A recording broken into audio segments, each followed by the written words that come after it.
Check 1 2, check 1 2. Can y'all hear me? Press 7 if y'all can hear me. I'm running a little bit behind, but press 7 if you can hear me.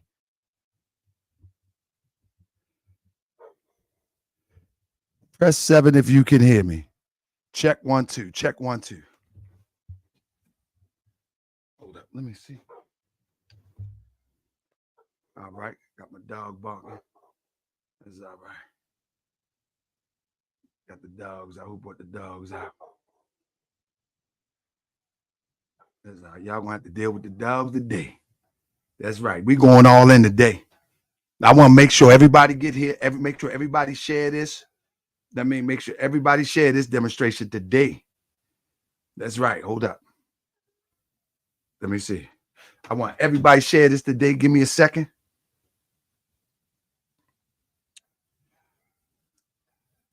Give me a second real quick. Where is it? Man, that's all right. If they ain't on Facebook, if they ain't here, that's on them. That's on them. They got to come and get this work. Go Facebook and tell them I'm here.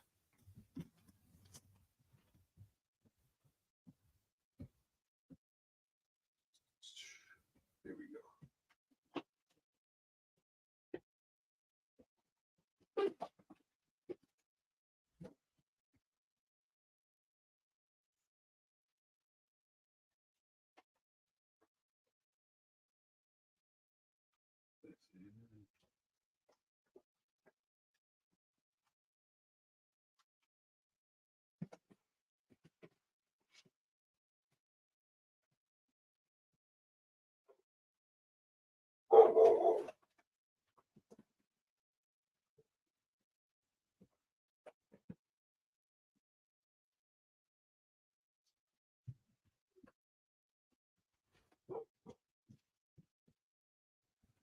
Check 1 2.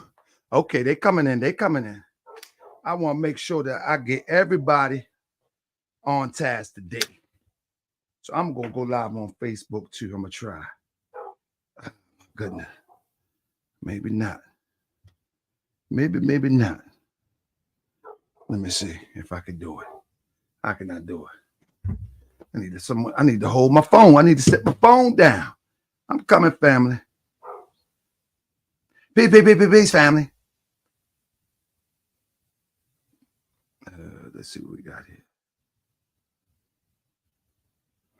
See what we got here. Check 1 2. All right. Check.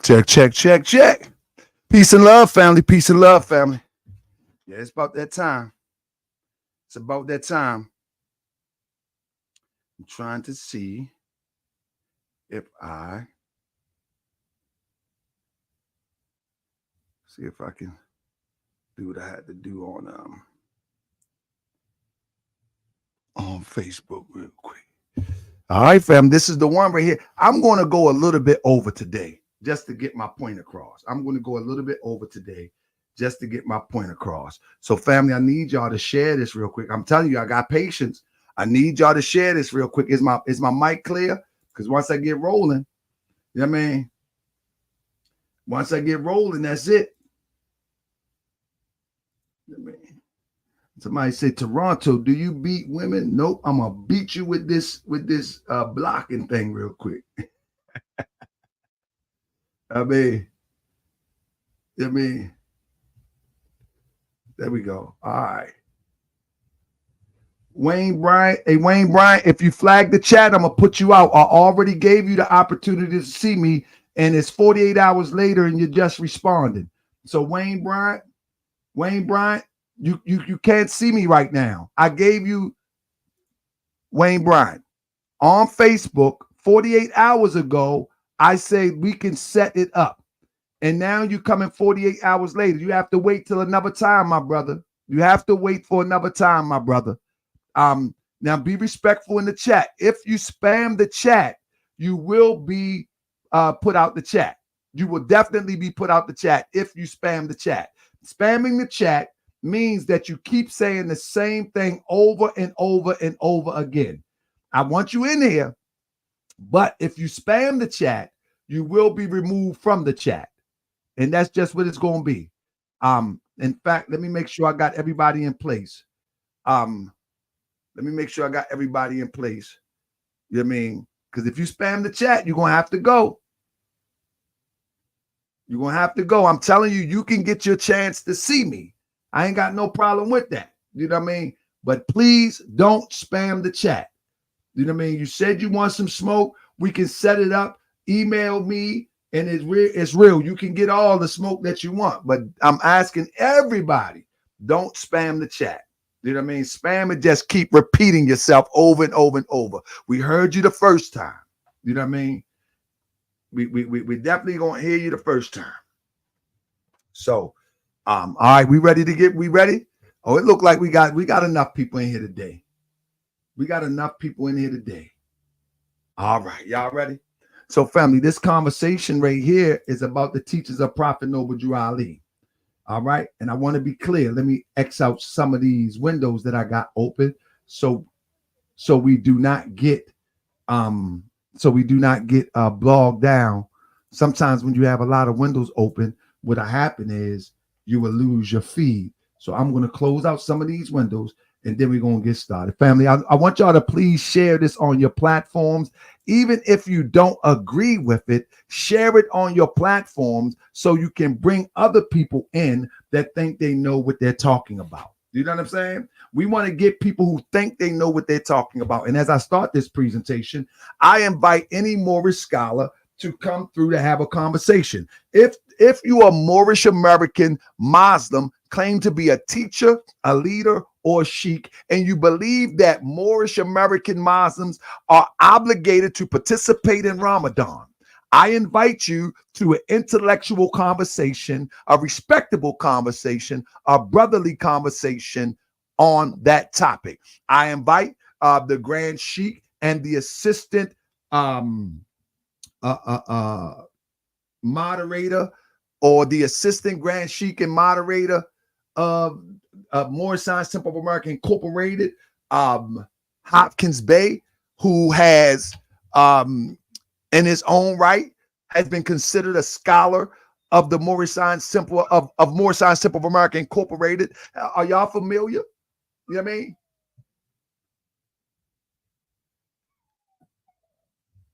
Are y'all familiar? Are y'all familiar with A. Hopkins Bey? I invite A. Hopkins Bey, who is a respected scholar in Moorish thought, that if he believes that Ramadan is a prerequisite to Moorish Science Temple of America, I invite him to a respectable conversation. Not a hoop and holler, not a circus show, not any of that, a respectable conversation. I also invite Sharif Anil Bey, if he wants to step in. I invite Rasadiel, Braswell Bey, or whomever. I don't think Rasadiel participate in Ramadan as in this form, but any of the teachers that think that this is Harura Nisiel, I invite him to the table. You know, that if he's teaching Moorish Americans that Ramadan is a prerequisite to be a Moorish American Muslim, I also invite him to the table. And any other one that you can think of, I invite them to the table. You understand what I'm saying? Because the ultimate goal of finding yourself is to make sure that you're doing it right, that you're right and exact, that you're looking for and you're finding the truth. This is not play sport. You know what I mean? Somebody block. I'm going to block you now. I'm going to block Wayne Bryant. Wayne Bryant, you're not welcome here now, because I just told you this ain't that. Wayne Bryant, go make a fake channel. You're not welcome here. No, I'm not debating you now, because you're too ignorant to even have patience to wait your turn. So don't ask me to debate you no more. Don't come on my page. I'm going to block you, because that weed that you young boys are be smoking really got you messed up. They've really got you messed up, and I'm out of patience for you weed heads that come in thinking that you are healed and that you are saved. I'm over it. I'm over it. I'm not playing with you people who have been addicts and refuse to fix yourself. I'm gonna call a spade a spade. I'm gonna call a devil a devil. I'm gonna call a junkie a junkie. I'm gonna call a fool a fool. Because in our Quran it says fool, fool, and we are so hesitant to demonstrate justice verbally against those who come at us verbally aggressive. I'm gonna fight fire with the devil. I'm gonna fight fire with the devil. While the devil throw fire of damnation, I'm gonna throw fire of love and holy zeal. That's right. I'm gonna fight fire with fire. That's what it is. So if the weed that messed up your mind and you think that you're going to keep coming and coming and coming over here saying what you want, how you want, and I'm just going to take the high road and turn the other cheek. No, what I'm going to do, I'm going to turn the other cheek and I'm going to speak in such a way that you understand. I'm not playing with y'all no more. It's ball game. Now back to the regularly scheduled program. Now, many people believe that the Moorish Science Temple of America is trying to return back to Islam as taught in the East and as people understand it from the Eastern persuasion. You know what I'm saying? I've heard many people say that. Well, you know, at the end of the day, the Prophet was trying to get us back into Islam of our forefathers. He says returning back to et cetera, et cetera, et cetera. I'm like, no, that's not it. That's not it. Let me pull up this document real quick. It is work with me because some of this stuff I'm gonna pull up off the top of my head, and some of the stuff I got prepared. But the back of the questionnaire is what I speak of. The back of questionnaire. Everybody, if you are in the Moorish Science Temple of America, bring out your questionnaire. Please. Bring out your questionnaire. And what I want you to do is prepare to review it with me real quick. Because many people like to use what's on the back of the questionnaire as reason to believe some of the outlandish things that they believe. You know what I mean? So take a time, bring out your questionnaire. Somebody press 7 when you got your questionnaire. Somebody press 7 when you got your questionnaire, and we're going to get busy. You know what I'm saying? We're going to get busy. Somebody, let me pull up this real quick. I'm pulling up mine too. I'm doing it on the fly. And a lot of this, I'm taking time. Believe it or not, I'm taking time so people get a chance to get in. You know what I mean? I want people to get a chance to get in. All right. So, but what I'm going to pull up, while you pulling up the questionnaire, I'm going to pull up the actual document. And that's how we're going to start this off. All right. This is a Sunday school class, family. All right. So here we go. I'm almost to it. Where are you? All right. Hold up. Here we go. Where are you? All right. Here we go. All right. Here we go. Got it. All right. So family, here we go. We're going to start right now. All right. So a few things that people like to use to try to verify that the Prophet Noble Ali is trying to bring us back to Islam as they know it. You know what I mean? And I say as they know it. And it's this document right here. It's this document right here that people like to use. And I'm going to read it. I'm going to read it with you real quick. So we can give it some context. All right? Because a lot of people obviously don't know what they're reading. But we're going to read it right quick. It says, Moorish Science Temple of America, Noble Drew Ali, Meliel, Mal Bay, Lovett Bay, and Foreman Bay. The Moorish Science Temple of America, deriving its power and authority from the great Quran of Muhammad. From the great Quran of Muhammad. Number one, most people don't even know what the Great Quran of Muhammad is. The prophet is not using the term that we're used to from the Holy Quran, of Mecca. And when you study Moorish doctrine, you'll see that the prophet used different terms at different times. But in this statement, he says, we derive our power and authority from the Great Quran of Muhammad to propagate the faith and extend the learning and truth of the great prophet Ali in America. Listen to that last line. To extend the learning, implying that he learned something, and truth of the great prophet Ali in America. To extend the learning and truth of the great prophet Ali. That is an indication that this great prophet Ali truth may differ than what you used to, because it's implying. Now, I'm not saying that it's definitive, but it's implying that one, this great prophet Ali learned something. Two, this truth is indicative of what he learned. Is everybody with me so far? It didn't say to extend the truth of Prophet Muhammad. I know this is going to be controversial, but it said to extend the learning and truth of the great prophet Ali in America. And once that is done, it says to anoint, appoint, and consecrate missionaries of the prophet to establish the faith of Muhammad, not Islam that people think is Islam, the faith of Muhammad. What is the faith of Muhammad? It's what Muhammad knew. Faith is what man knows to be true. It's what Muhammad knew. Not necessarily the cultural overtones. The faith of Muhammad is actually different. It's actually different from the cultural overtones that people call Islam. Totally different.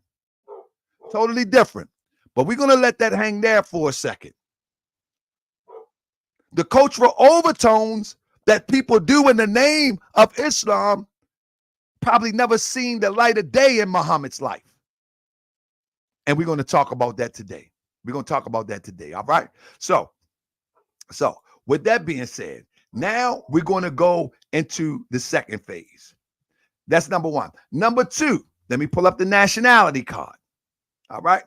Let's pull up the nationality card right quick. In that nationality card, it says something that should be considered. It says, let me stretch this out for a minute. In that nationality card, it reads, last line, may the blessings of the Father. Hold up. Let me get a fresher one for you, because I will be remiss if I don't do this properly the first time. Let me get a fresher one for you.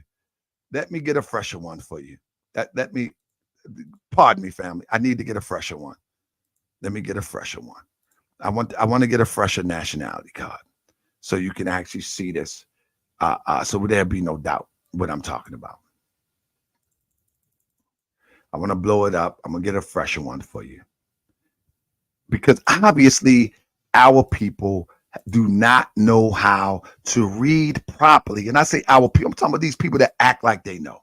So it says in this nationality card, right? It said, this is your nationality identification card for the Moorish tip of America and birthright for Moorish Americans, etc. We honor all true and divine prophets, Jesus, Muhammad, Buddha, and Confucius. May the blessings, listen to this first, may the blessings of our Father, Allah. Right there is one of the learnings of Prophet Noble Drew Ali. Calling God Father and still claiming Islam. On our nationality card, it says, may the blessings of the God of our father Allah. In the Holy Quran of Mecca, it says, Allah is no father to any of you. And in the Eastern persuasion of Islam, that is a death sentence. Press 7 if you're with me. I need you to be interactive. But the Prophet Noble Drew Ali goes on and disregard those that don't understand. And he says, be upon you that carry this card, I do hereby declare you a Muslim under the divine laws of the Holy Quran of Mecca. He says, I declare you a Muslim under the divine laws. See, the reason why I say divine laws, because in the Holy Quran of Mecca, there's also some earthly laws to govern people of the desert. Spoken through Muhammad, representing Allah. As we know in the Moorish Science Temple of America, there is holy and divine laws. But the Prophet Noble Drew Ali says, I hereby declare you a Muslim under the divine laws of the Holy Quran of Mecca. Now remember the last thing I just said, it says the great Quran of Muhammad. But this said the Holy Quran of Mecca. See, these are sciences where the prophet says, if I get you to think, you can save yourself.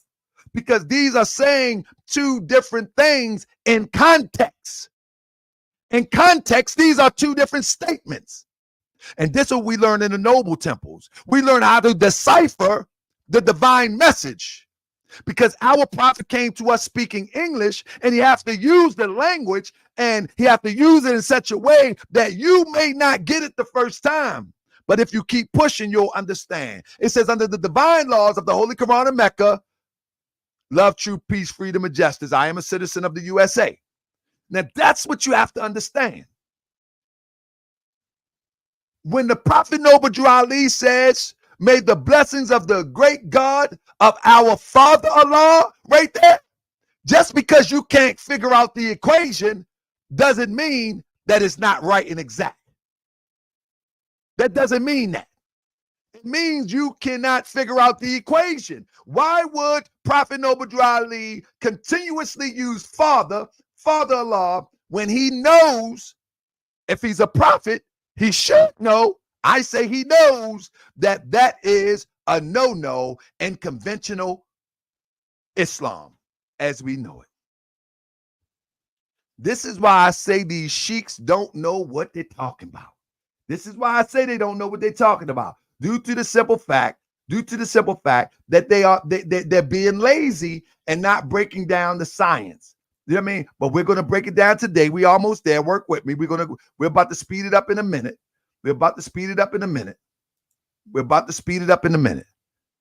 See, we can't be lazy in our salvation. All right. Now, let me remove this. In fact, let's go all over here. When the Prophet Noble Drew Ali said we are returning to Islam, that was founded by our forefathers for our earthly and divine salvation, the Prophet Noble Drew Ali is making a clear statement that our forefathers predate the founding of Islam by Muhammad. Let me get to the Holy Quran real quick so we can set this up real quick. We got to set this up real nice. You know what I mean? I take on all Arab scholars. I take on all Moorish scholars. It doesn't make a difference. I take you all on, because you're not going to have we looking like we stuck in the Stone Age with this divine teachings right here. We ain't going to be in the Stone Age. Not no more. Not the new generation. If you new guys come in and going under these old ways, then that's on you. But the people that watch Moorish World TV and the people that are interested in the true and divine teachings of Prophet Noble Drew Ali, then let me tell you something. You're going to learn right if you listen here, because I'm going to use Prophet Noble Drew Ali to qualify everything I say. You feel me? Now, let me do this. Let me bring you back to the Holy Quran of Mecca. Thank you so much. Thank you so much. Thank you so much, T. Mudiel. Thank you so much, Awanessa. Let me screen share one more time, and then we're about to get to the good part. We're about to get to the good part. I just want to establish that these claims that people make, I mean, is fallible. It says the Moorish Science Temple of America is a lawfully and chartered organization, any subordinate temple. But let me go down. We as a clean and pure nation, descendants from the inhabitants of Africa, do not desire to amalgamate or marry into the families of the pale-skinned nation of Europe, neither serve their gods or of their religion, because our forefathers are the true and divine founders of the first religious creed for the redemption and salvation of mankind on earth. Now, the question is Islam, as taught by Muhammad, the first ever teaching of Islam in principle? Absolutely not. Absolutely not. Prophet Noble Ali said, our forefathers are the true and divine founders of the first religious creed for the redemption of mankind on earth. That started before Prophet Muhammad. And what the Prophet Noble Drew Ali is trying to get the Moorish American on point with is that what he's teaching is supersedes what you've been taught. That's what he's trying to teach you. But we're so scared. We want to be hugged by pale Arabs. That's right. We want to be hugged and coddled by pale Arabs that we want to do what they do. But wait, y'all ain't seen the good part yet. Let me get with it. We want to be coddled. I mean, I'm telling you, that's what they love. They love it. And any weak sheik teach you that they ain't no sheik at all. They just talking. Now listen. Prophet Noble Drew Ali does things that people don't like to admit that he's doing. It says, verse 9 says, the covenant of the great God Allah. Honor thy father and thy mother, that thy days may be longer upon the earth land with the Lord thy God Allah has given thee. What did the Prophet Noble Drew Ali do right there? What he did was he took a verse out of the Old Testament and basically he gave it a revision.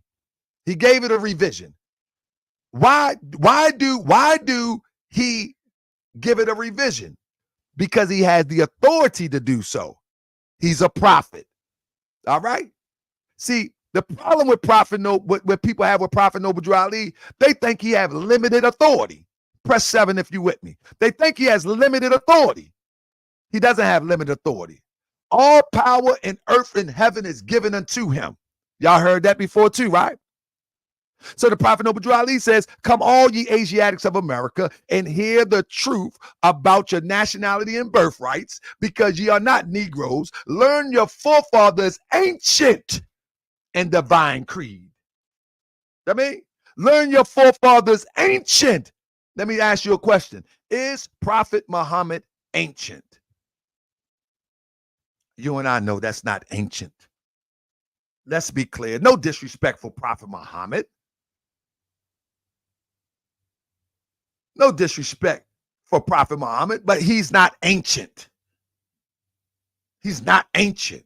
So the prophet is predating our Islam before Muhammad. And let me tell you something about Muhammad.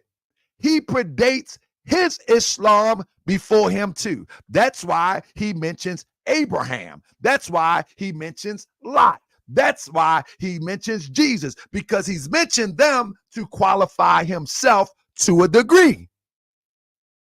He's saying that he's in line with Jesus. He's in line with Abraham. He's in line with Noah. But hold up. Wait a minute.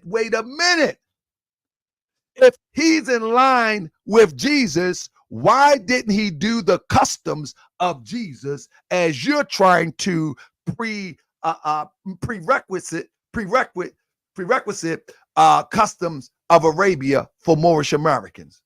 Why didn't he do the custom of Jesus? Why didn't he promote the customs of Israel? Why didn't he promote the custom of Judea? Why? You feel me? That's a lie. That's a lie, Mr. Mullins. In the sense of chronology, Muhammad is not ancient. That's not ancient. Your Grand Sheik lied to you, and you should take him up on charges. You should take your Grand Sheik up on charges. He's lied to you. And wherever you learned that from, you need to go back there and get on them.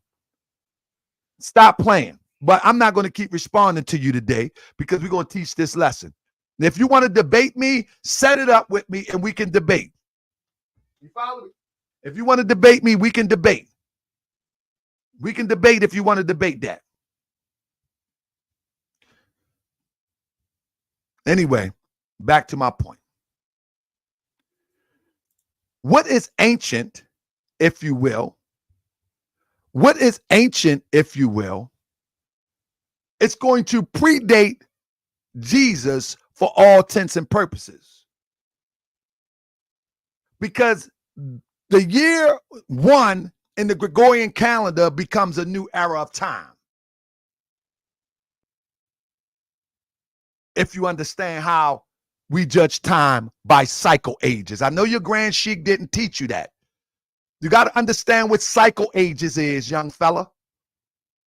If you understand what cycle ages is, if your Grand Sheik Harura Nisiel could teach you what a cycle age is, you'll have a better concept of what ancient is. But it's obvious you're not being taught properly. So sit back and learn. Just sit back and learn today because I'm not taking no shorts in my class today. Now, let's get busy. You don't know what a cycle age is. Prophet Noble Ali said we judge time by cycle age. And at the door of every time, it swings open. When you understand cycle age, you're going to understand what ancient is. Now, let's get to the good part. I want to repeat something that I said before, and that is, let me relax for a minute, and that is, Prophet Noble Drew Ali, you can't come in my chat and talk and don't think I'm getting at you. I'm getting at you. I'm getting at you. Come in here with some misinformation. I'm getting at you. Now, come in here in my class. I'm getting at you. Now, back to my point. I'm coming for your Grand Sheik. He is ill-equipped to teach Moorish science. Harun Nisiel is ill-equipped to teach the prophets Moorish science. I said it. I'm coming for him. And what? I told y'all I'm not playing no more. I'm not playing no more. He's ill-equipped to teach Moorish science as taught by Prophet Noble Drew Ali. He can play along and get along everywhere else, but I'm not playing along to get along. I'm a half 100 plus, and the games are over. He's ill-equipped to teach the teachings of Prophet Noble Drew Ali. And what? And if you think he's equipped, tell him step up and we can find out. We scimitar down for the next 5 years. Tell him step up and we can find out. Other than that, sit back and don't spam the chat. He's ill-equipped. He knows nothing about this. That's why you in here. Because he knows nothing about this. And if he got a problem, tell him step up. Because it's sickening to see a young brother such as yourself, to move soft in these teachings. It's sickening to the gut. You are supposed to be a vanguard. You are supposed to be sharp in this thing. You are supposed to be scimitar ready when someone disrespects the teachers of Prophet Noble Drew Ali. But you are ill-equipped because your teacher is ill-equipped. So sit on back and chill. No more playing games and being nice. I'm going to tell you how it is. If you open your mouth, I'm going to tell you the truth. If you open your mouth, I'm going to tell you the truth. That's it. See, let me sidebar real quick. See, Hannibal back in the day, he didn't say, let's go over the Alps and talk to somebody. He went over the Alps with those elephants and was ready for whatever. See, Prophet Noble Drew Ali didn't stand in the corner of a parking lot on a milk crate and said, let's negotiate about black. Let's negotiate about Negro. Let's negotiate about colored. He gave it to you straight. And that's how you're going to get it today. And from this day forward, you're going to get it straight. Ain't no negotiating. Ain't no playing with you. Ain't no playing along to get along. That day is gone. Ain't no patience no more. Not with y'all who want to be ignorant. If you want to be ignorant, then go be ignorant. But in this class right here, we're going to knock the brains out of falsehood and call names. And call names. Most people like to play along to get along because they cannot put up an opposing thought and stand strong. That's why they play along and get along, because they don't want nobody to call them out on their lies. See, I'm bold enough, got courage enough for truth, and say, call me out on the lies that I teach in the name of the Prophet Noble Drew Ali. Most people are not bold enough to stand on what they say they know. Thank you, Sister Howard Nasser. They're not bold enough. I'm bold enough. But anyway, enough of the preliminaries. Let's get into it. Now, family, let me sit back again. From 19, I want y'all to work with me, because I'm going to say this and I'll say this again, then I'm going to get into the lesson, because the lesson is going to be fast.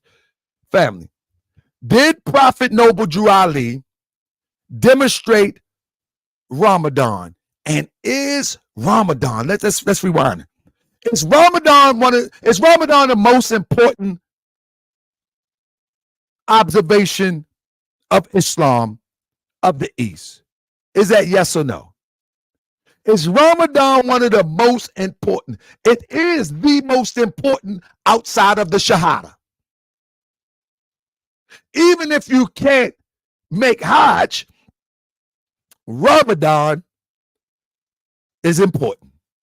So you got the Shahada, you got Ramadan, you got Hajj. Most important. You mean tell me that you call this man a prophet? I'm talking to a Moorish American. You call this man a prophet and you think that he didn't know Ramadan exists? Huh? Let me ask you a question real quick. Family, y'all gonna be here for a minute with me? Y'all gonna be here for a minute? I want to ask you a question. Let me ask you a question real quick. Anybody remember that? Anybody remember that thing that the Prophet wrote? It was called "What is Islam?" Do anybody remember that? Anybody remember that? Press 7 if you remember that. Huh? Press 7 if you remember the writing of "What is Islam?" Anybody remember that? And now I want to ask you, where did he get that from? Anybody know? Do anybody know where the Prophet got that from? Where did the Prophet get that from? Islam is a very simple faith. Do anybody know? The Prophet did not write that. Where did he get it from? Nobody knows. Then Emil said it. He got it from the Ahmadiyya movement. It was in their newspaper. So the Prophet Noble Drew Ali just took that as an editorial, put it in there, and submitted it to the Moorish Guide. All right. Do you know what the Ahmadiyya movement is? You know what the Ahmadiyya movement is? The Ahmadiyya movement is somewhat of a, and I say somewhat because you got some Moors, some Muslims of the East that refuse to accept it, but they pretty much practice all of the tenets of Islam outside of the fact that they acknowledge their leader as the Prophet. All right. Now, let me show you something. The Prophet Noble Drew Ali said this. Islam is a very simple faith. It requires man to recognize his duties towards God, his creator, and his fellow creatures. It teaches the supreme duty. Y'all remember that in the Moorish Guide? I sure you do. This in the Moorish Guide. The reason why I pull this out is that shows you that Prophet Noble Drew Ali was informed with orthodox practices of Islam as we know it. Press 7 if you're with me. So to say that Prophet Noble Drew Ali didn't know, of course he did. Of course he did. Guess why? Because they was right down the street in Chicago from him. Did you hear what I say? So of course he knew. But he never implemented this in the Moorish Science Temple of America. And now I'm going to tell you why. See, it would be one thing to say, well, maybe he didn't know. Maybe he didn't know. That would be one thing. But we know that he knew what they would call Eastern Islam practices.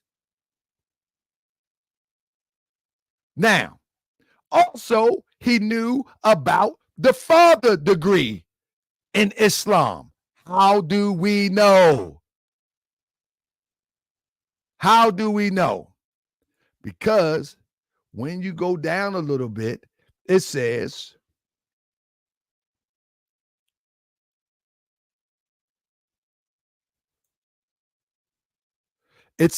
on this line here, it says, he is infinite. Let me roll it to the top, right to the end, to the right-hand corner. It says he is infinite, perfect and holy. We do not believe that death, decay, or sleep overtake him. Neither do we believe that he is helplessly inactive in an inert force. Nothing happens without his knowledge and will. He neither begets nor is he begotten, because he is free of these frail and weak humanity. He is free of the traits of frail and weak humanity. The unity of law is the first and foremost pillar of Islam, and every other belief hangs upon it. Now let me stop right there. It says it neither begets nor begotten. That is the indication of the Father Allah degree. You hear me? That's the indication that he knew that he was what the conventional Muslim would think. He's breaking one of the cardinal concepts of Islam. He's breaking it. He's calling Allah Father. He's not talking about Salat, nor is he talking about Ramadan. And of course he knew about Salat because, again, he was down the street from the Ahmadiyya movement. So we can X that out right now. Now let's get busy. Now, why would the Prophet not go in that direction? Now we're about to get into the nitty gritty because people play games. We're about to get in the nitty gritty. First of all, why is Ramadan called Ramadan? Do anybody know? Why is Ramadan called Ramadan? Do anybody know? Ramadan is called Ramadan for the definition of the word. Ramadan is called Ramadan because of the definition of the word. All right? Now, let me speed this up a little bit. This is why Ramadan is called Ramadan. All right? Ramadan is the 9th month of the Islamic lunar calendar and lasts either 29 or 30 days, depending on when the new crescent moon is or should be visible.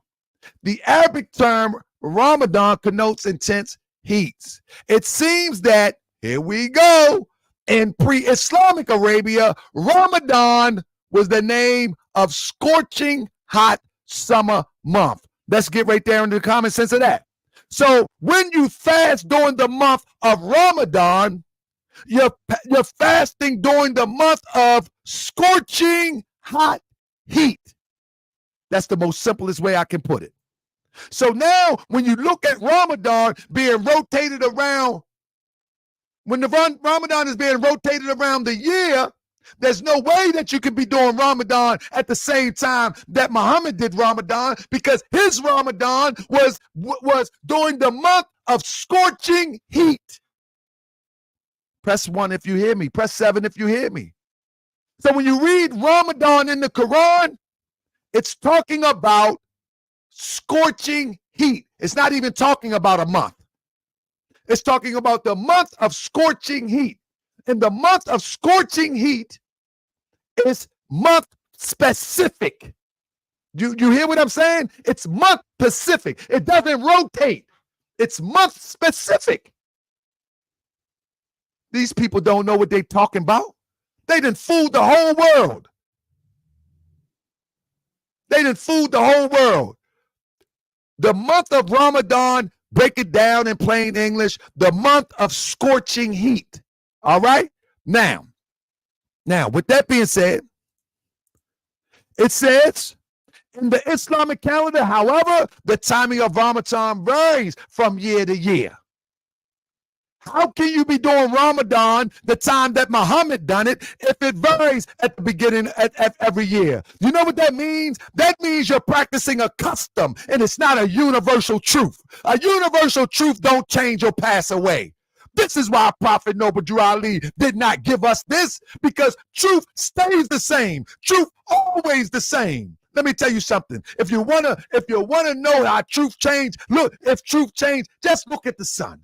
The sun been burning for eons. They can try to interpret it what they want to be, but truth do not change or pass away. Only a lie keeps on changing. This is why in NOI they Allah's temple, and then the temple of Islam, and then they mosque number 6, and then they temple number 6. They keep changing. They keep changing. But the prophet teaches us truth don't change or pass away. It remains the same. Now you're telling me that this God, this great God, changing truth now? Because you want to do Ramadan because Muhammad did Ramadan? Then why are you changing it? Because you definitely changed it. I'm going to show you why you changed it, and you don't even know why. Even the scholars of Islam don't even know why. But you're going to know today. It seems that pre-Islam Arabia, Ramadan was the name of the scorching hot summer month. In the Islamic calendar, however, the timing of Ramadan varies from year to year. This year, Ramadan will begin on March 11th. It depends on where you at. Where we at, it started on March the 10th. You hear what I'm saying? Now, with that being said, let's go to the next one. For truth to remain the same and not to be a custom, this is why the Prophet Noble Drew Ali in our Quran mentions the universal law. The universal law is one. Truth don't change or pass away. So here you go. In Greenland, Ramadan, you feel me? It's all different times. Iceland, Finland, all different times. Now, when you're talking about the unity of Allah, you're talking about a universal truth that everything happens at the same time. You don't have to make concessions for Allah, because Allah truth never changes or pass away. So with the turning of the moon, the show of the moon is not exact all around the world. So this is why it's custom. Customs change. Universal truth stays the same. Even if it's in the Quran, the way that you identify a custom is it doesn't have the ability to change. The way you identify divine truth is that it does not change. It remains the same and has always been and forevermore will be. Anybody reading their questionnaire? Has anybody read their questionnaire lately? It was, it is, and evermore will be. Truth don't change or pass away. Y'all didn't know what the prophet was talking about when he said, if I can get you to think you can save yourself. He's saying that, listen, think outside the box for a second. If something is changing, then it's not universal truth. If something is etched in stone and doesn't change, it's truth. It's divine truth. I mean to say, it's universal. Now, let's go. So, which cities have the longest fasting hours? Now, another truth that people don't like to admit is that Everybody is not even fasting on the same page. Greenland, 16 hours. Ireland, 15 hours. Everybody is not on the same page. It's not on the same page. What are you talking about? It's not even on the same page. So when you're saying you're doing something because Prophet Muhammad did it, you're not doing it like Prophet Muhammad. That's what you're being told, and that's what you want to feel. That's that feel-good feeling of demonstrating a custom that has nothing to do with you, Moorish American. Has nothing to do with you.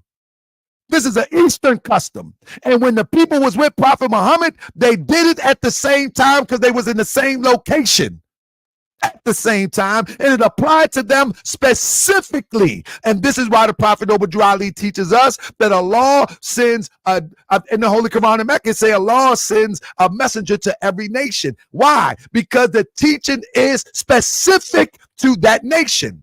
See, specifically, the Arabs will see the moon at the same time.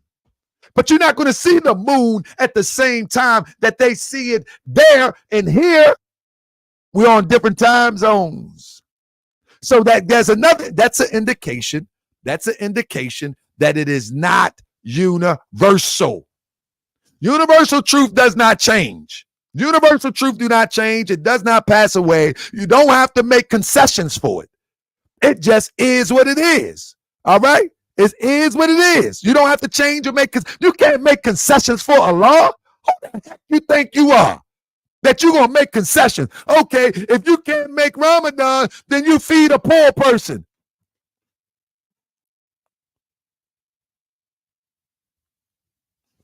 Let's go.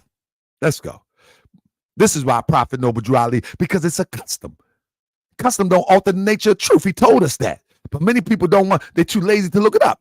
So why do Ramadan starts on different dates every year? Ramadan begins the 10th or 12 days earlier each year.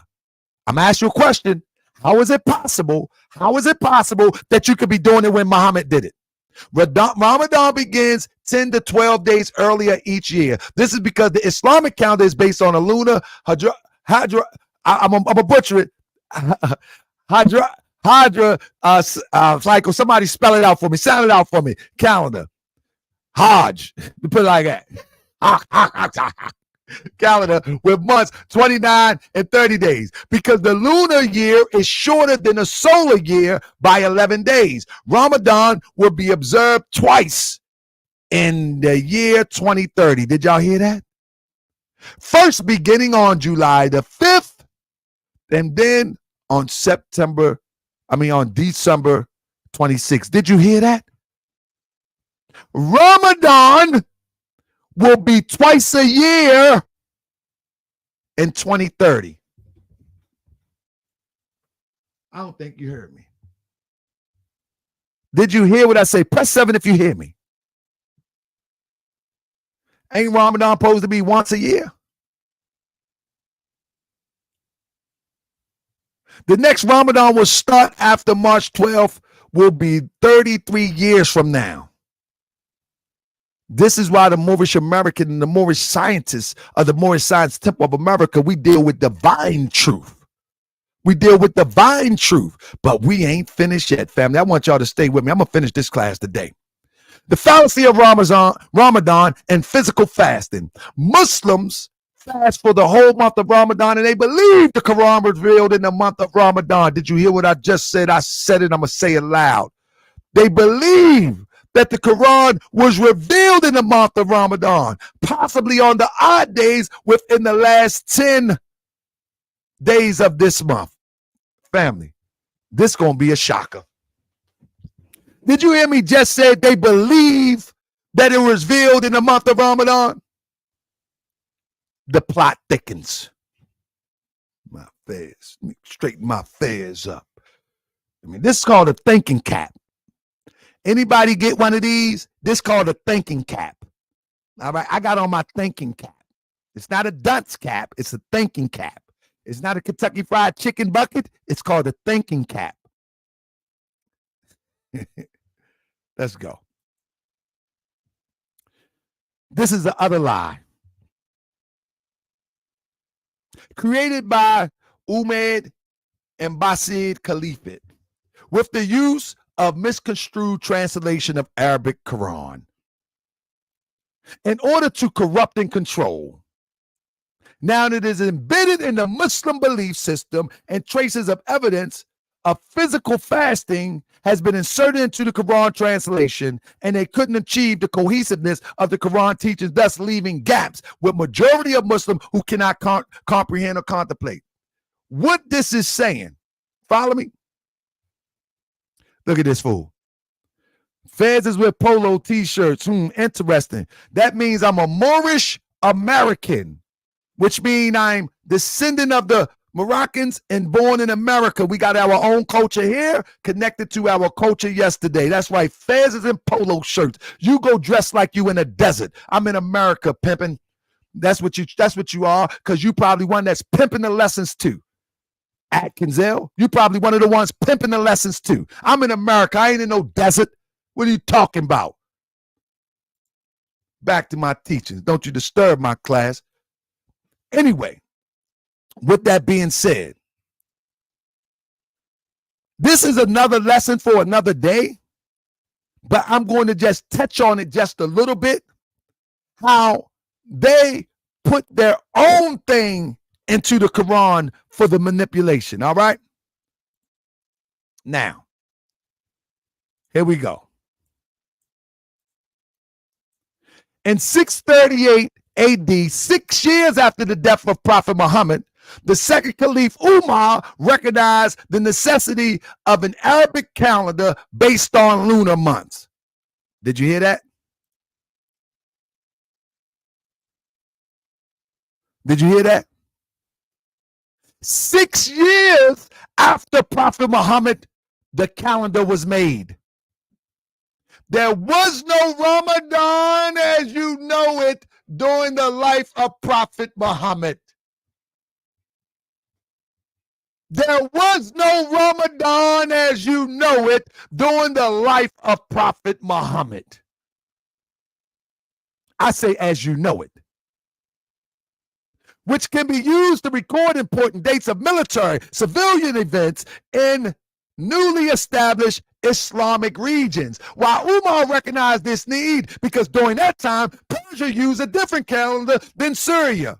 Southern Arabia used the lunar solar, while Central Arabic used a lunar calendar. Therefore, until 638 AD, the names of the days and the weeks and the months were different than what we know in Arabic today. For example,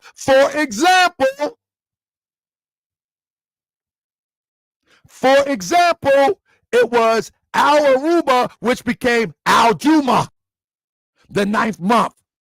Netek became Ramadan. Umar declined to use the existing solar calendars. Umar declined to use the existing solar calendar mainly because the traditional understanding of the Quran, Ayat 10:5, was that time should be reckoned by the moon. Also, because calendars used by Persian, Syrian, Egyptians were identified with events of pagans and other religions and cultures. Therefore, he decided to create a calendar for Muslim community, which is based on the lunar cycle, having 12 months each with 29 or 30 days. He chose the epoch for the new Muslim calendar, the year of Hajr, the immigration of Prophet Muhammad. Prophet Muhammad didn't even choose this. We can shut the class down right now. Prophet Muhammad didn't even choose this. It was Umar.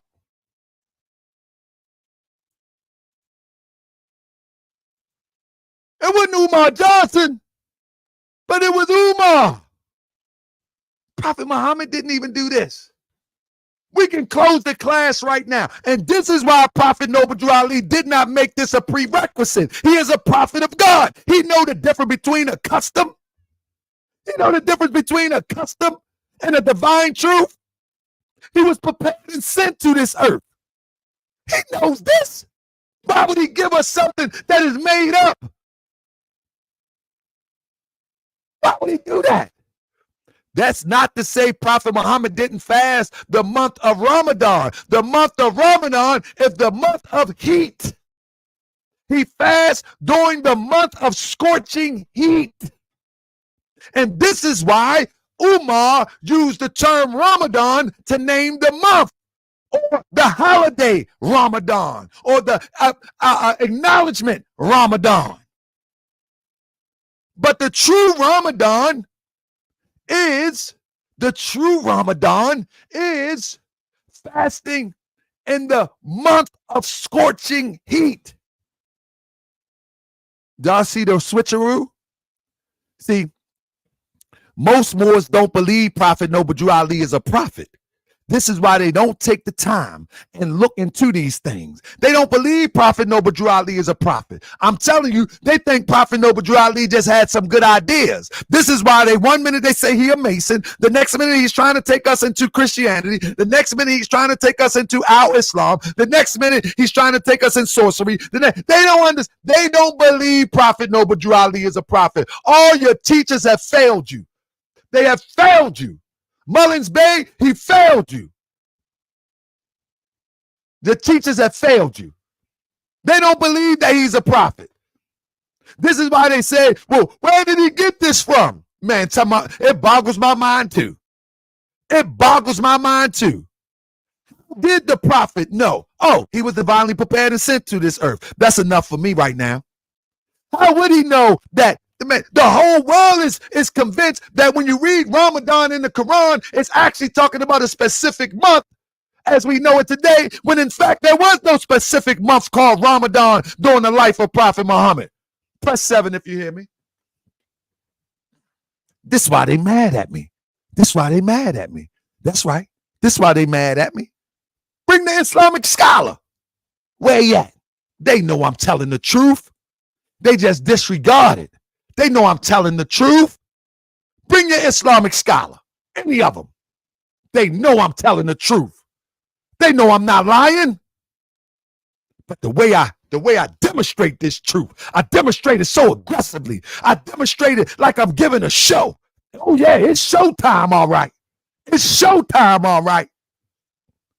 Bring your Moorish scholar. Hopkins Bey, Sharif Anil Bey, and everybody making salat on Ramadan today and claim to be a Moorish American. Bring them all to the table. I guarantee you I shut them down. Why? Because I feel like Hannibal today. That's right. I feel like Hannibal today. I feel like we've been playing too long.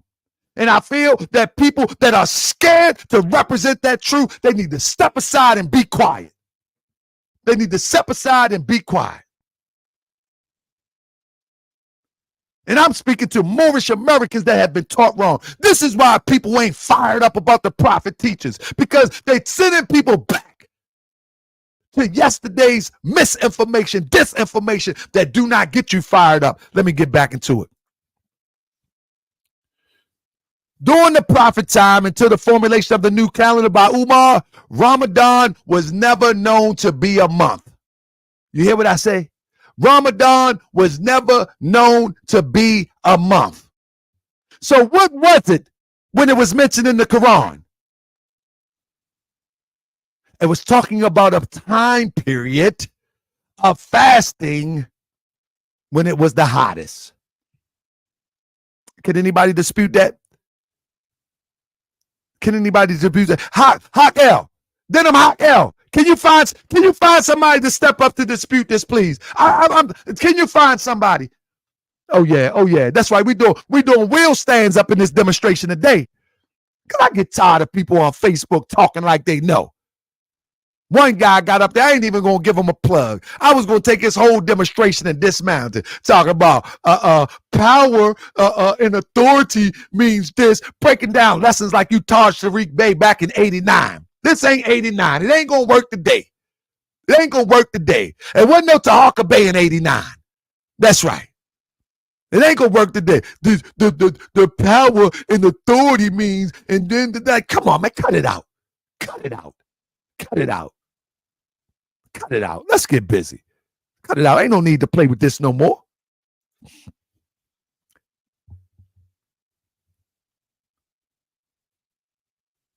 I can skip that.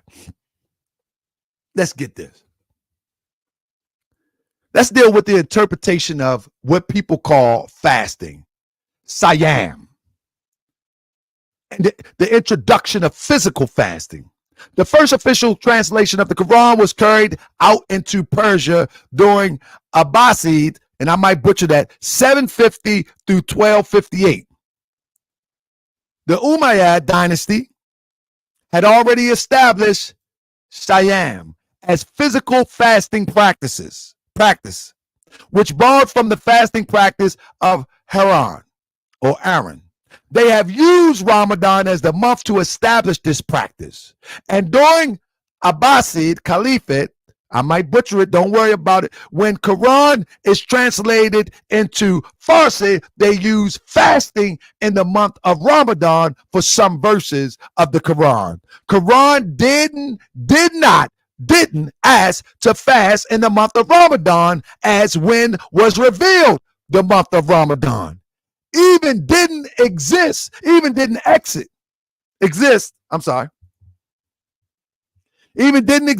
and God didn't use Ramadan as a month, as it was created 6 years after. My bad. Excuse my typing and my typos.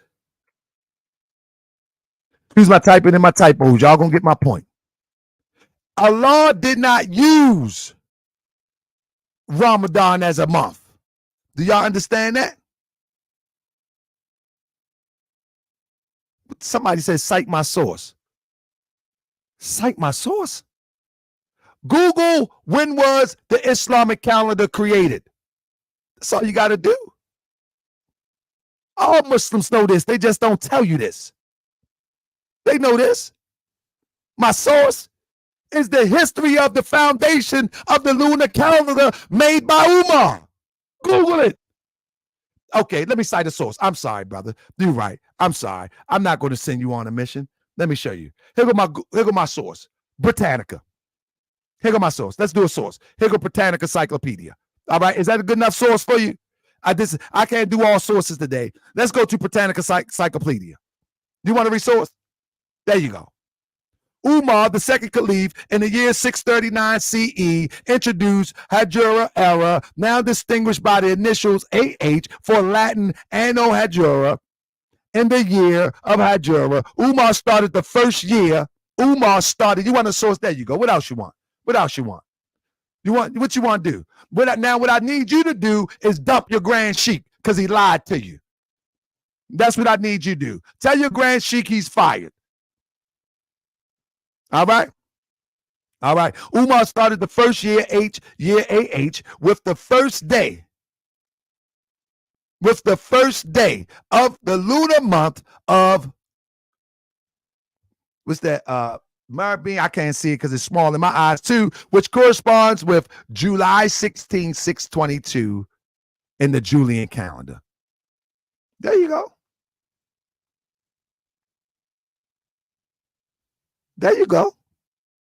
The thing is that I'm trying to breeze through this for a class, but you got a computer in your hand. You can look it up real quick. It take you a second because I'm not lying to you. I'm giving to you what it is. Now, July is the hottest month in Mecca, Saudi Arabia, with an average temperature of 98. The average temperature in Mecca ranges from 82 to 104 from late July to early September, with the hottest time. And this is why on here you see that he created this. It corresponds with July 16th, 2022, the year that Muhammad, the year that Muhammad demonstrated.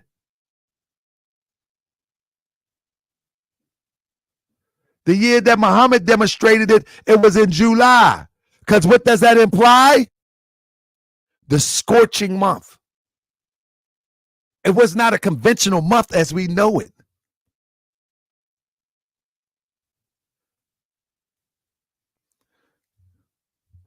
Atkinsale, He's just going to be an argue. He's just going to be an arguer guy. That's all he's going to be. He's going to be an arguer guy, and that's just what it is. Let him argue with himself right now. And everybody, let's get busy. Now,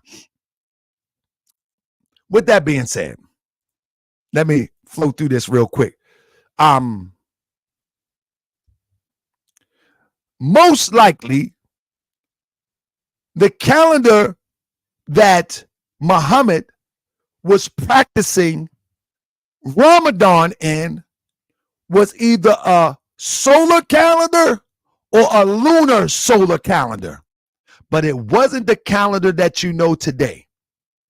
And this shows you that you cannot be doing what Muhammad did, and that in the Quran of Mecca is not referring to what you're doing today.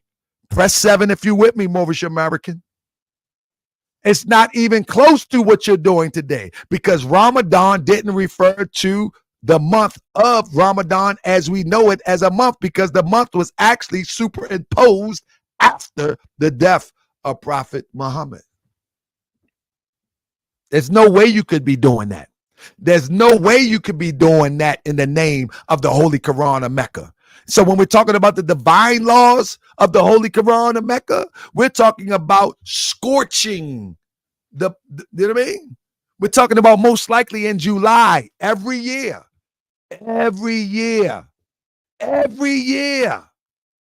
Don't tell me later on that, oh no, it means burning off. It could be in the wintertime, but it actually implies burning off evil. Please, go sit down somewhere with that. Trying to make your conscience feel good. It means burning off evil. Go sit down somewhere. That ain't what it means. It means that Prophet Muhammad demonstrated in the hottest month of the year. And as I showed a few years ago, that he actually demonstrated Ramadan in a way that they don't demonstrate it today. But Moors don't believe Prophet Noble Drew Ali is a prophet. They don't believe Prophet Noble Drew Ali is a prophet. These Moors want to be pale Arabs. These Moors want to be Christians. These Moors want to be everything except what the prophet gave. Again, let me go back for a second. Did Prophet Muhammad do everything that Jesus did, although he spoke of Jesus? Did Prophet Muhammad do everything customarily that Abraham did, although he spoke of Abraham? Of course he didn't. Of course he didn't. It wouldn't even make sense for him to try to do everything customarily that Abraham, Jesus, or Noah, or Moses did. It wouldn't even make sense. And it doesn't make sense for a Moorish American Muslim to try to do the same thing and everything that we see an Arab do in the name of Islam. It doesn't make sense. But we don't have confidence enough in our prophet, because most Moors are still slaves. Y'all do know that, right? Most Moors are still slaves with turbans on, with fezes on, with Qurans in their hands. Y'all do know that, right? Most of them are still slaves. You feel me? Most of them are still slaves. They have not let go the principles of Christianity or the principles of the pale-skinned nations of Europe, even if it's in an Arab face. They haven't cleansed themselves. They haven't cleansed themselves. They are still slaves with fezes and turbans on, trying to be somebody else. They're trying to be somebody else instead of being themselves.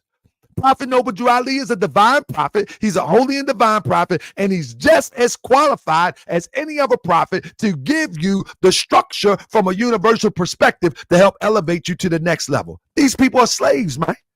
And if anybody follow them, you're going to be a slave too. You're going to be a slave too. You'll be a slave too. You know what I mean? Prophet Noble Drew Ali try to get my mind out of slavery. And I'm gonna listen, because I know my mind was enslaved too. But I'm gonna listen. I mean, it says, was the calendar before Hijra calendar? Authors concur that the pre-Islamic calendar was originally a lunar, but some suggest about 200 years before Algeria, it was transformed into a lunar solar calendar, which had, listen to this, which had an intercalary month added from time to time to keep the pilgrimage within the season of the year where merchandise was most abundant. It is reasonable to believe that Muhammad practiced Ramadan in the hot month according to the lunar solar calendar. Excuse my writing, but definitely not according to the current lunar calendar. Definitely.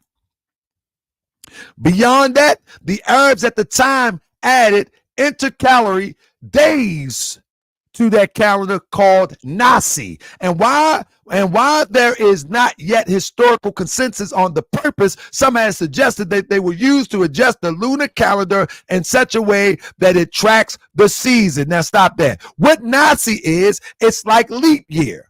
So even them, they would, the man, not Allah, man would add a month. Man, that's why some days it's 29, some days it's 30. Some years it's 29, some years it's 30. Because man made this. You hear what I say? Man did this. This is not from Allah. When you understand the true essence, and we're going to get into the Quran in a minute, when you understand the true essence of what it means, then you understand that man did this, and you're not obligated to follow the customs and the merely ideas of man. You feel what I'm saying? Listen. Noble Drew Ali was potentially a prophet. Messenger, definitely not a prophet. He was a prophet. I take on all. Come step up. You don't even know what a prophet is, my brother. You don't know what a prophet is. You know what they told you a prophet is. Come step up. You know what they told you a prophet is, but you don't know what a prophet is. Making a statement like that, you don't have no clue what a prophet is. But you can step up and try me if you want to. Step up. With that being said, let me see something real quick. With that being said, I'm going for another 30 minutes. Now, one of the things that I want to share with you is this. If you got a Holy Quran in Mecca,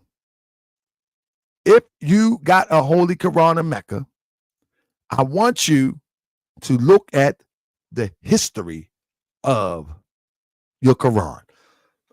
What do I mean by that? Look at when some of the, do a history search on the first verbiage of the Quran. So listen, I may butcher these words, but work with me. Siyam is the word that is used for fasting. Press 7 if you're with me. That's the word that's used for fasting in the Quran. All right? Now let's examine this real quick. In context, we need to read the verse 180 using proper meaning of Siyam or Siyam and see how it fits with the context and how it breaks down the cohesiveness if we're using physical fasting. Context, rule of bequests and practicing abstinence from evil practice of alteration. 280, prescribing the obligation of bequest in favor of parents and kinsmen for a dying person.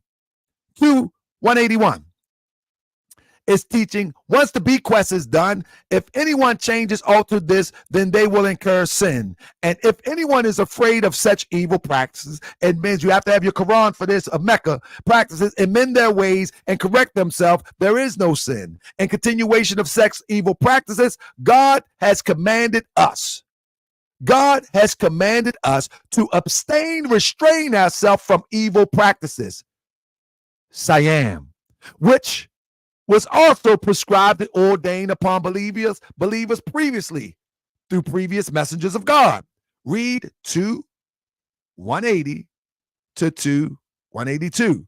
From the traditional translation, as the context is perfectly translated here. Then they distorted the traditional one and tried to align with the context of the Quran teachings of bequest and evil and practice of its alteration of sin. Now, here we go. I might have lost you for a second, but I'm going to bring you back home in a minute.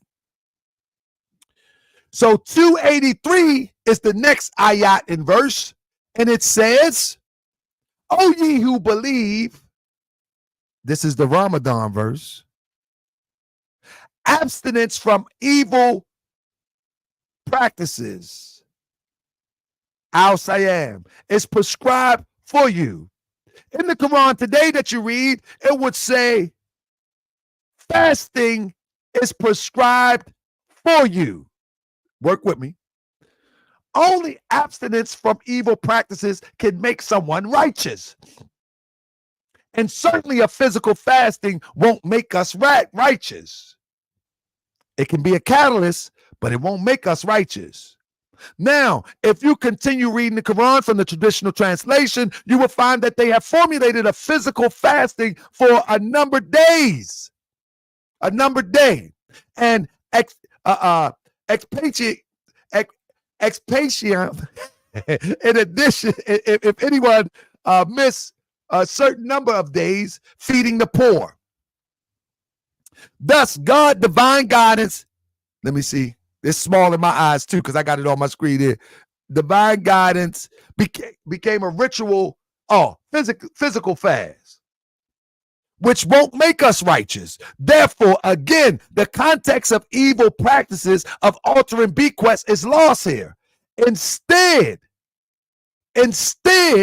suddenly we see fasting in the month of Ramadan for a number of days, while Ramadan didn't even exist as a month when Quran was revealed. So let's continue reading.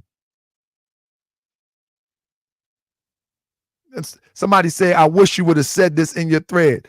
There's too much to say in my thread. I can't type all this in my thread. It's too much to say. I never give all of it in my thread, family. I never do that. The thread is the setup for the hit up. The thread is always the setup for the hit up. You know what I mean? Now let me see. I'm gonna go past that. Let me get past that real quick.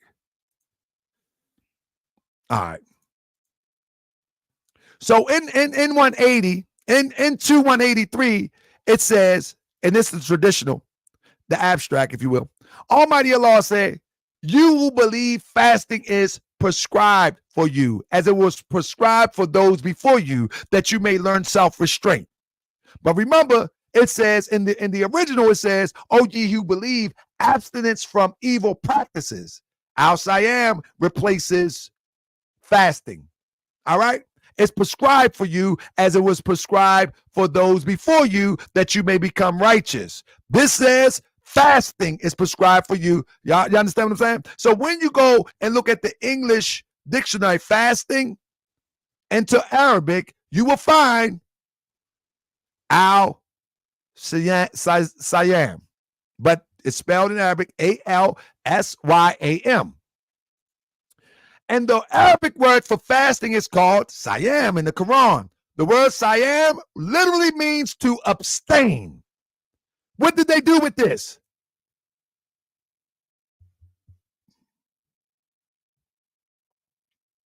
They took it and made it a fast of food for a person. And that doesn't mean that Muhammad did not fast like that. That doesn't mean that. So don't say I'm saying Muhammad did not fast to abstain from food. But the actual ayat is talking about fasting from evil thoughts, fasting from evil ways, fasting, abstaining.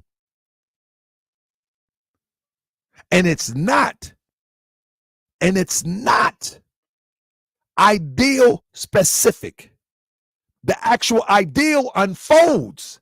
So you can start with abstaining from food, but ultimately when understanding the essence of what the ayat is saying from a universal perspective, it's actually talking about abstaining from evil. So you can start with food and bring Allah into remembrance, but ultimately it brings us back to what the Prophet Noble Drew Ali talked about, the tools in the workshop of the mind. Put your passion and desires within the bounds of righteousness. This is why Prophet Noble Drew Ali said, this is the uniting of the Holy Quran and Mecca for the teaching and instruction for all Moorish Americans, etc. This is a mind science. Prophet Noble Drew Ali gave us. Bring all your imams to me. Bring all your sheiks to me. Bring them to me. This is a mind science. Has very little to do with the food. But you can start right there. That is the basement level. That is the basement level of the understanding. And so if your grand sheik got you going back to the basement level of the understanding, then that's your problem. Some people do need to fast from food because they eat too much all year anyway. Some people do need fast from drinking because they drink too much all year anyway. Some people do need to fast from physical intake of alcohol, of cigarettes, of weed, some people do need to give their body a break. But for those who have elevated to the teachings of the Prophet Noble Drew Ali, we're going to take days to abstain from evil thoughts. We're going to take days to abstain and fast from anything that try to enter into our being to try to drive us off the cliff. Because that's what the Holy Quran of Mecca is talking about. And that's the faith of Muhammad. Hold up, we ain't finished yet. Where all them haters at? Where they at? Think they know something. Oh, Ta'aka Bay don't know what he's talking. He's a clown. He's just going to get up there and yell. He's a clown. Yeah, okay. I bet you I'll make your devilish self want to fight. I ain't going to fight you. I'm going to beat you with this truth. I'm going to scimitar you. With this truth. I'm taking the sword of Muhammad and scimitar you with it. That's what I'm going to do because y'all been getting away with this too long. I try to be friends with y'all. I try to talk to y'all. I try to have meetings with y'all. I try to explain to y'all that the Prophet Noble Drew Ali's teachings is unique unto itself but connected to the ancient forefathers' divine creed and principles. I tried to do that in private, but y'all ain't want to listen. I sit with A. Hopkins Bay. I've talked with all of these people that think that they know, but y'all ain't want to listen. I sit with private. I went to every body of Moors before I took this direction. I sit with everybody. I talk with everybody. I mention things about unity. I mention things about building something. Ain't nobody want to do nothing. So why I'm going to be passive now and give you a pass? I'm not giving you no pass. I've sit with Braswell Bay and talked to him about unity. I've sit with I've mentioned it to Jones Bay at the Brotherhood Summit about unity. I sit with all of these people and said something about unity. Coming on Moorish World TV when I was only doing Moorish content per se. Nobody wanted to do it. I started the initiative to build a Moorish village where we can have commerce and we can all break bread together and we can all send our products, goods, and services into one general locations, but we don't trust one another. A handful of people made donations. A handful of people made contributions. My mama, who's not even a proclaimed Moorish American, made more of a contribution than any Moorish American that's proclaimed.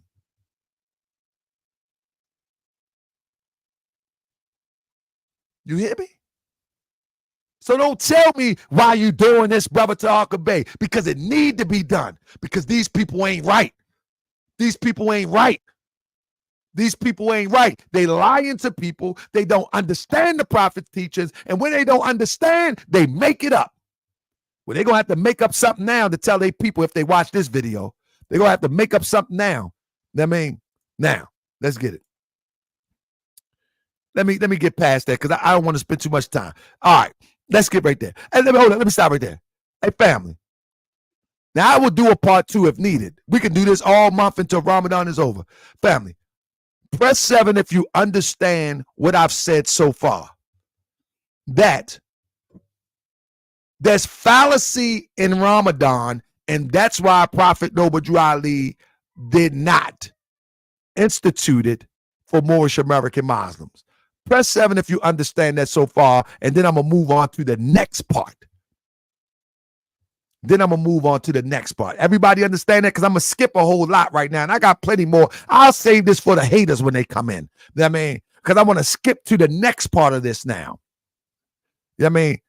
Because I don't have to, because I was going to break down Siam, I'm going to break down all that, but I'm going to skip to the next part right now.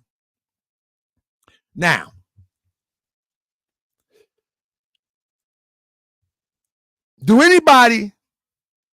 is anybody familiar with Eid? E-I-D.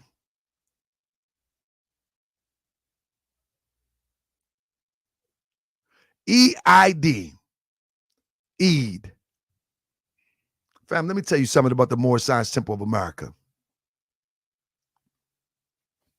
Prophet Noble Drew Ali says he's going to get us back to the highest plane of life. So during Eid, right? Let's get into that real quick. One of these practices. Eid means Qurbani Eid. Qurbani means sacrifice. And family, now here we go.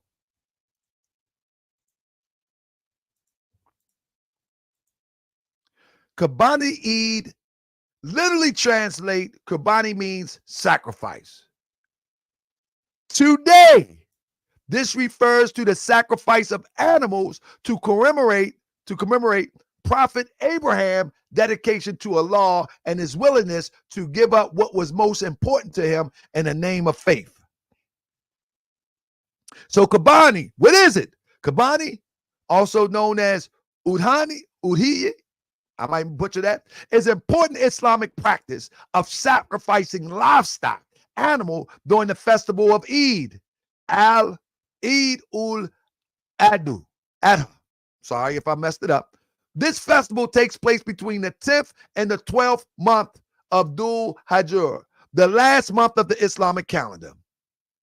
Eid al-Adha is a celebration of resolute and Prophet, check it out now.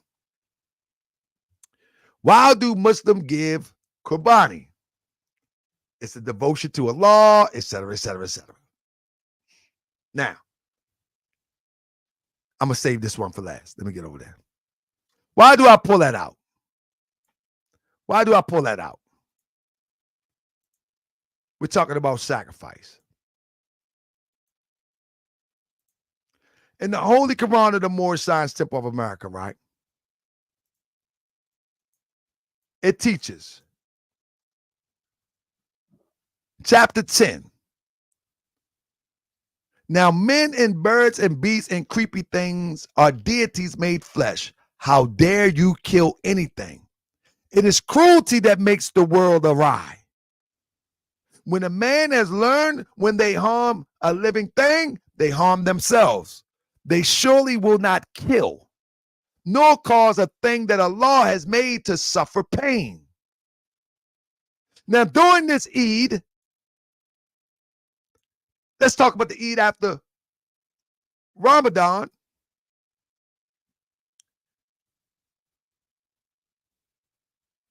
All of these deities made flesh will be killed in the name of God. They even dress up a camel to go and kill him in the name of sacrifice to God. All of these sheep are marked for death in the name of God. Remember, our prophet says that it is cruelty that makes the world awry. What is awry? To set the world off balance. It is cruelty that sets the world off. Now, whether it's cruelty to animals, cruelty to plant life, cruelty to other human beings, this is why the world is imbalanced. This is why the energy in the world is all messed up. And we can use the practice post-Ramadan as the energy that's entering into the universe, the evil that's entering into the universe.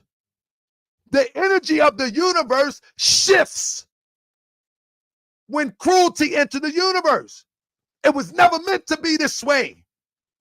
And so the Prophet Noble Drew Ali says that when we learn that when we harm anything, we harm ourselves. So the Moorish Science Temple of America, we don't believe in this. We don't practice this. We don't have faith in this. This is madness. And try to put in the lane and try to put it in the name of Allah. This is madness. And human beings want to make it proper. They even came up with a way to soothe their soul and say, you got to do it in a halal way. But in the Moorish Science Temple of America, we say no. We say no. We say no. It is cruelty that makes the world awry. It is cruelty that sets the world off balance.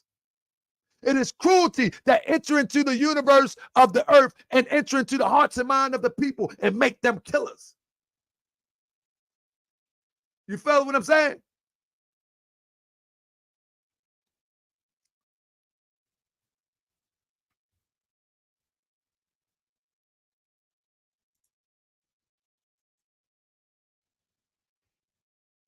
Fam, when I say post-Ramadan, I'm only talking about, I just block Orthodox more. Because when I say post-Ramadan, I'm saying the feast after Ramadan. Everybody familiar with the feast after Ramadan, family? I'm not playing with these people no more. I debated with Orthodox more probably 4 years ago, and he's still talking the same stuff. So when I say post-Ramadan, I'm talking about the feast after Ramadan. I think we all clear on that. Are we clear on that? Press 7 if we clear on that. We clear on that. Everybody want to be word specific. We can be word specific, but you get my point. You get my point? People are crazy, man. So I just block these people. After 4 years of talking to them, we ain't debating no more. You even won't be taught, or you just getting out of here. This is for the new and upcoming people.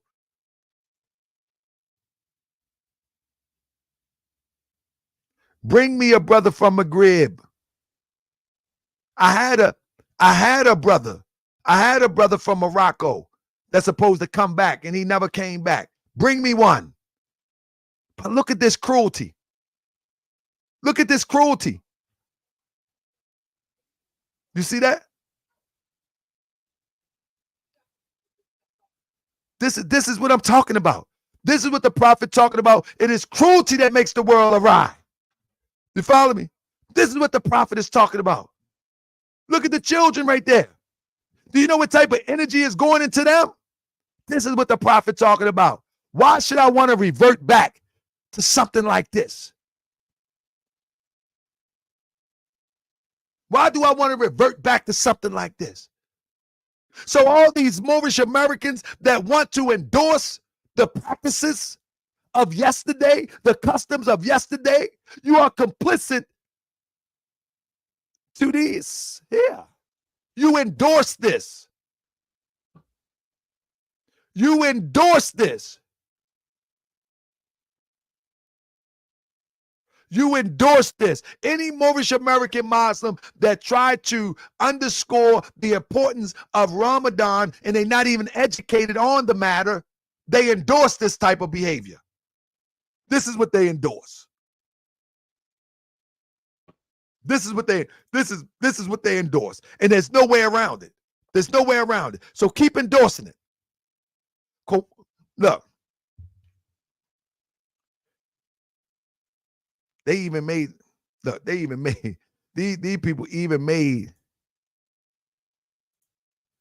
people even made customs around the idea to make it feel good, to make it palatable. Qurbani meat, you know what I mean, is meat from the animal that has been sacrificed during the ritual Qurbani. Traditionally, the animal is portioned in 3 equal parts. One for the individual who has made the sacrifice, the other for family and friends, and the other for those in need. Since Muslims do not tend to make physical Qurbani sacrifices in the UK, they will give a donation. There you go again. Some do, some don't. But majority of them You follow me? Let me see this. A universal principle, Allah don't make concessions for you. Who are you? So when you're talking about fasting, Islam allows exemptions from fasting related to health and travel. Allah do not make exemptions. That means you have a misunderstanding and a misinterpretation of the Quran. Because when you're talking about abstaining, you're actually talking about abstaining from evil. And it doesn't matter whether you're traveling or whether you have bad health. You in the mind, you can abstain from evil. You follow me? Individual can make up fasting days missed in the rest of the year. This Allah make concessions now. Allah law is from the foundation of the earth, from yesterday's never know when to tomorrow's never know when again. But we got concessions here. That ain't the Allah, that ain't the universal creator law. Somebody put their hand in there. That ain't the universal law. That ain't the universal law. People are following man, think they following Allah. And they got a bad interpretation of the Quran. They got a bad translation of the Quran. A horrible translation. And these supposed to be sheiks of the Moorish Science Temple of America is teaching this stuff. I say again, Allah don't make concessions. Only man do that. And if you see something that seems to be a concession in the Quran, that's an earthly law. That's a custom. But divine law don't change. Divine law don't change, nor pass away. All right? Now, another reason I wanted to get into this real quick. Researchers attribute high suicide attempt rate on two factors. We're talking about Muslim suicide rate in America, where people don't even speak about. Do you know a lot of Orthodox Muslims coming from other countries, they are more likely to commit suicide by trying to fit in their Orthodox persuaded Eastern persuasion of Islam into the United States paradigm? Why? Because it's not meant to fit into this paradigm. It's not meant to. This is why the prophets say that we will subscribe to the principles. It's not meant to fit in this paradigm and the customs of someone else in a desert. It's not meant to fit in this paradigm. That's why we got our own prophet.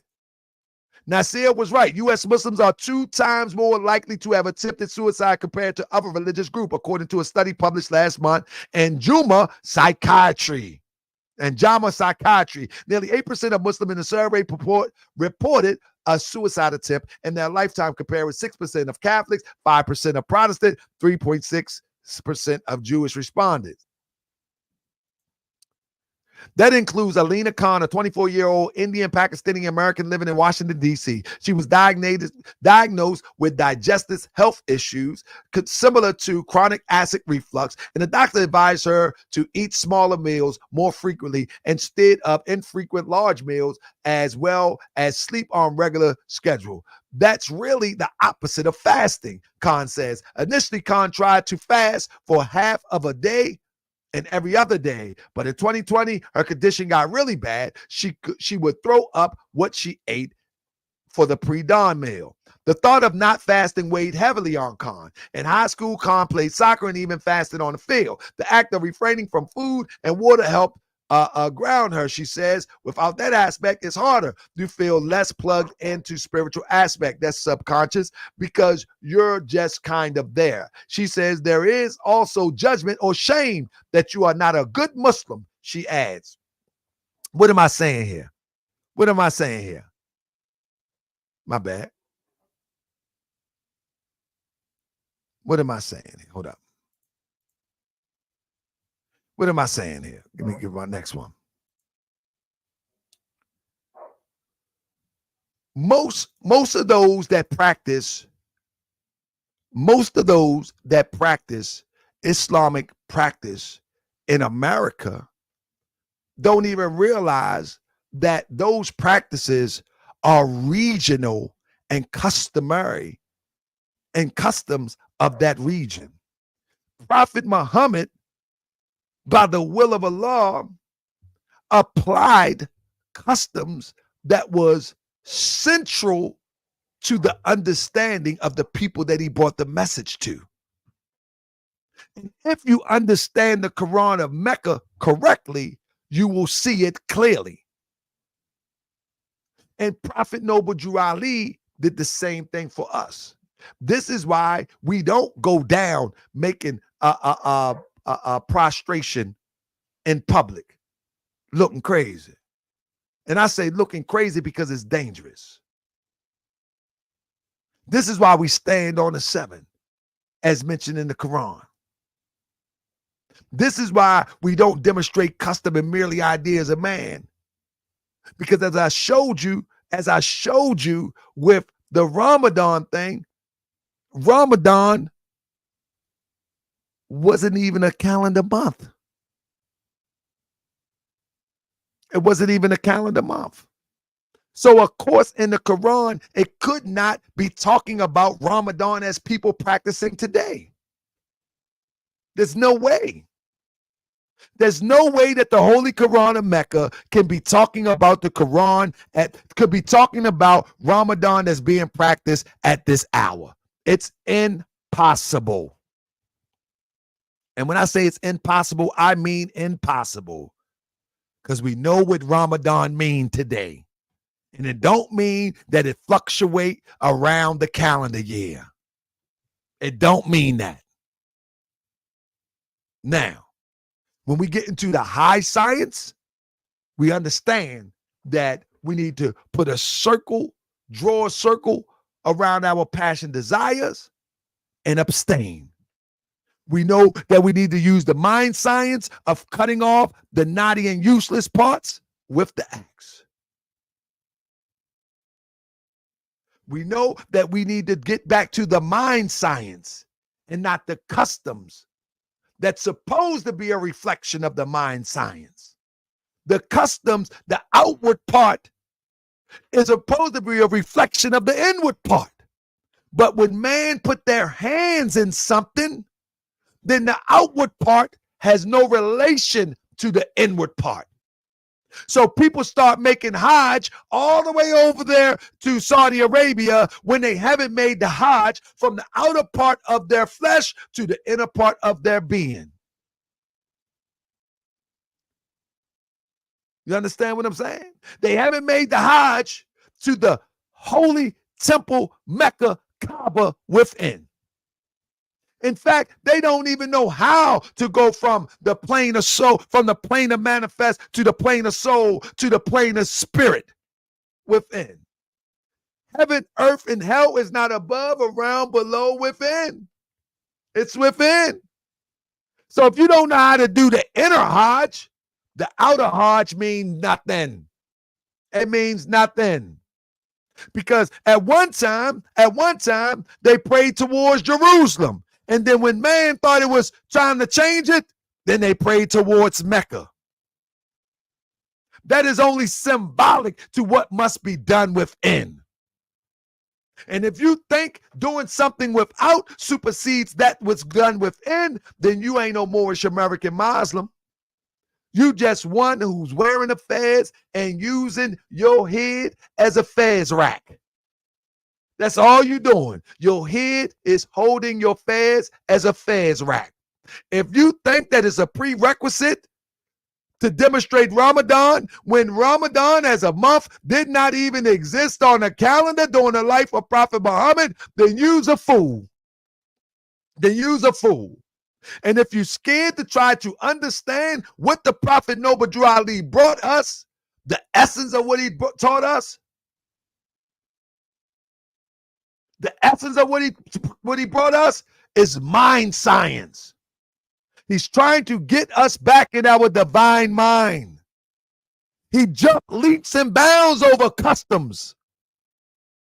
But you're not ready for that. You're not ready for that. because somebody going to judge you.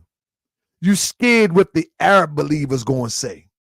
You scared to look them in the face and say, I'm working towards becoming the flesh and blood of Allah. You scared what they're going to say to you because you want to be accepted. You want a pat on your head. You want a pat on your head. You want a hug. You want all of that. You want to be accepted in them groups. You want to be accepted with the NOI brothers. You want to be accepted. See, most NOI brothers, they will accept you for standing on your truth. True Muslims of the Eastern persuasion, they will accept you for standing on your truth. And anyone that can't accept you for standing on your truth, then you don't want to be around them anyway. How about that? But y'all want to hold hands. Oh, look at the Moors with the NOI. Oh, unity. Look at the Moors with the Sunnis. Unity. Man, truth is unity. Look at the Moors. Listen, before I get out of here, I got 1 minute before I get out of here. During the lifetime of Prophet Muhammad, when it all boiled down, Prophet Muhammad didn't have trillions of people with him. He was a small little clan. The lifetime of Jesus and demonstrating the truth in which he demonstrated, he didn't have a whole bunch of people with him. It was a small little group that went through that tomb. And in the lifetime of Prophet Noble Drew Ali, when it was all said and done after all those people, it was a small handful that kept it rocking with Prophet Noble Drew Ali. And if you demonstrate the truth the way I feel I demonstrate the truth, I don't expect a whole bunch of people to be gathering around, stadiums of people and all that. That's just not how it was. And that's just not how it's going to be. Prophet Noble Drew Ali makes a statement. He said, I'm glad to know I got a few faithful Moors among us that want the truth and the divine truth. There's only a few that wants the divine truth. It's only a few. And if you want the divine truth, and if you feel as though I've said something to help you along your way, you're always welcome to join us at joinnobletemples@gmail.com. You can bring all of your questions that you may not be able to get in here. You can ask me anything. The difference between me and a lot of them other people, and I'm not going to send you on a wild goose chase. I'm going to give you what I got. If I don't have it to give, then we can put together a team and try to find it for ourselves. And again, before I get out of here, I challenge any of these people calling themselves grand sheiks, any of them, that try to teach people that Ramadan is a prerequisite. Listen, family, there's much more I could have said, but for the sake of time, I don't have the time. Listen, I had, and I'll show you right now. Let me show you before I get out of here.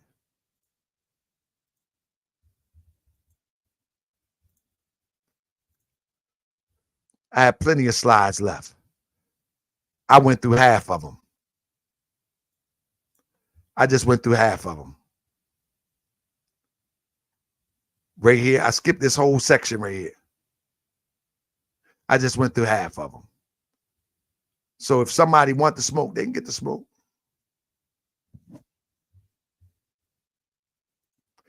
They can get the smoke. But I'm going to tell you, last but not least, if you practice in Ramadan, try to do it from the essence of what it means. Try to do it to better yourself. Don't do it because it makes you a better Muslim or better Muslim. You have to make yourself a better Muslim and a better Muslim. And it starts with the mind science. Fasting is good for discipline. But let me tell you something about fasting. Many people are overweight, out of shape. Instead of worrying about fasting during the month of Ramadan, try to have better eating habits all year round. Try to have better physical activity all year round. Try to abstain from dirty garbage food all year round. Because most of the people that are fasting, they put their health at risk because they are gluttonous all year, and now they want to bring their body to shock with fasting, and they could possibly kill themselves. They gluttonous all year.